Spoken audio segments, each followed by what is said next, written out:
Aziz vatandaşlar, yine yasaklar ülkesi Türkiye'de. Yasak yok, hiç yer kapalı değil. Bizden haram bulup berdi Muhammed Yali hiç yeri kapatamaklar. Koronavirusun kaynap duran yurdışı. Yöne hiç yer yaklamak.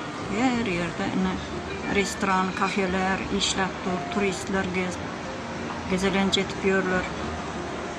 Yöne onu derek koronavirusa karşı güçlü depinne göreşaklar yalar. Adamlar seyredin.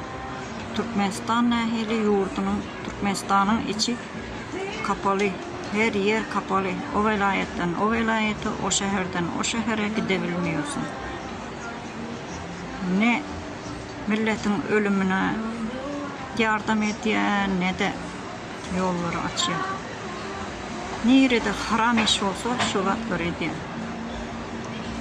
Halkına hiçbir yardım yok. Yoksa şu yurtuna koronavirustan her gün 300'e kolay adam öldü. Adamlar, turistler edilip geziyorlar. Kafelerde, restoranlarda arkayın nahar yerler. Biz öz hakkımızı talep etmeli aziz adamlar. Yolları öz elimiz bilen açtırmalı. Halk ayağa kalmasa, Türkmenistan şu gidişine gitse